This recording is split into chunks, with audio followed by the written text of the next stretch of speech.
நீங்க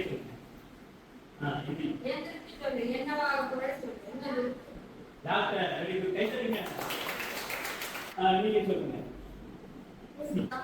என்ன ஆகணும்னு ஆசை இருக்கு? டாக்டரா? நானும் உண்மை மாதிரிதான் ஒரு முனிசிபல் ஸ்கூல்ல படிச்சுதான் இன்னைக்கு வந்து இன்ஜினியரா இருக்கேன். சரிங்களா? டீச்சர் தான் நமக்கு வந்து முதல்ல அவங்க என்ன சொல்றாங்களோ அவங்க சொல்றதை கேட்டு அவங்க என்ன பாடம் சொல்லி கொடுக்குறாங்களோ அதை கேட்டு படிச்சோம்னா நாளைக்கு வந்து இந்தியாவிலேயே பெரிய போஸ்டிங் வரலாம், கவர்மெண்ட் போஸ்டிங் வரலாம், டாக்டர் ஆகலாம், நீங்க சொன்ன மாதிரி டாக்டர் ஆகலாம், இன்ஜினியர் ஆகலாம், வக்கீல் ஆகலாம், இது மாதிரி பெரிய பெரிய போஸ்டிங் வரலாம். நம்மளுடைய எதிர்காலத்தை நினைச்சு கனவு காண்கிறது. சரிங்களா? அதே மாதிரி எல்லாருமே நம்ம ஒரு கனவு காணணும். நம்ம எப்படி இருக்க போறோம், அடுத்து என்னவா வர போறோம் அப்படின்னு சொல்லி கனவு காணணும். நேரத்தை வந்து எக்காரணத்தை கொண்டும் வீணாக்க கூடாது. காலம் கொண்டு போன்றது சொல்லி கொடுத்துருக்காங்க டீச்சரு.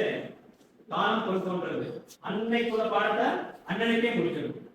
சரிங்களா? அப்படி நல்லா நீங்க டீச்சர் சொல்றபடி கேட்டீங்கன்னா நாளைக்கு வந்து ஒரு பெரிய ஆளா வரலாம்.